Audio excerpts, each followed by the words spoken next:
Tout ne se rapporte pas forcément aux soins, qu'on n'est pas condamné et qu'on peut faire le maximum de choses en s'adaptant. Quand je veux quelque chose, même s'il faut lutter un peu, je suis tenace et j'aime bien cocher la case « fait ».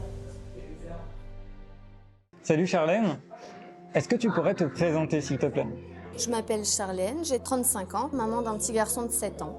J'ai une EB jonctionnelle. Et ton petit garçon, il est atteint aussi? Non, il est porteur sain. Ce week-end, là, on est à Arcachon, dans le cadre d'un week-end de rencontre des familles. On est en train de mettre en place un programme de parrainage. Est-ce que tu pourrais nous dire, finalement, pourquoi tu souhaites devenir père aidante? Moi, je trouvais ça très intéressant parce que quand j'étais adolescente, je connaissais quasiment personne qui avait l'EB et j'aurais aimé quelqu'un qui me donne des astuces ou qui me montre que tout se rapporte pas forcément aux soins, qu'on n'est pas condamné et qu'on peut faire le maximum de choses en s'adaptant. Donc je trouve ça intéressant, j'ai un petit peu d'expérience, j'ai vécu différentes choses comme tout le monde, mais je me suis rien interdit. Ok.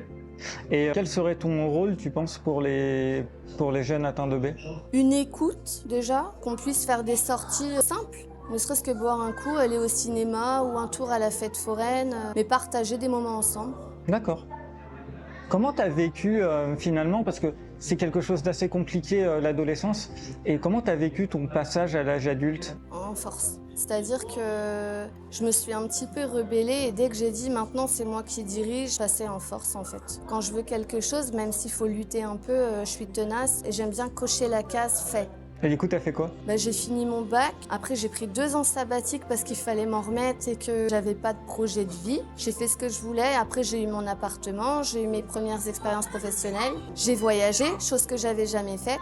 J'ai fait des sorties nocturnes, chose que j'avais pas beaucoup expérimentée avant. J'ai rencontré mes premières amours et après j'ai eu une vie classique, comme tout le monde en fait, avec l'EB. Que t'avais pas eu avant? C'est ça, parce que c'était souvent fais pas ça, tu vas te faire mal et j'étais un peu formatée pour pas trop bouger. C'est pour ça que j'adorais la lecture. Le fait que je vivais chez moi, j'étais actrice. Tant que les soins étaient faits et que j'avais pas une vie sans me mettre en danger ou quoi que ce soit, mais je pouvais recevoir quand je voulais, j'arrivais à tout avoir en fait. J'aimerais te poser une question, c'est est-ce que tu pourrais nous faire part d'une de tes réussites? Faire par moi-même. Je suis capable d'organiser une semaine de vacances, les activités, comment y aller, trouver un plan B.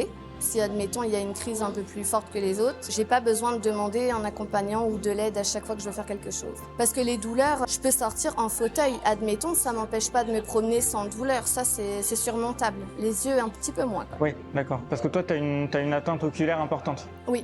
C'est ce qui me handicape le plus. Mais tu nous parles de sortir en fauteuil alors que là, tu marches. Parce que tu parlais de douleurs physiques. Les douleurs physiques, tout est surmontable. On peut tout faire en fauteuil. Oculaire, non, on peut pas. C'est le noir et l'attente.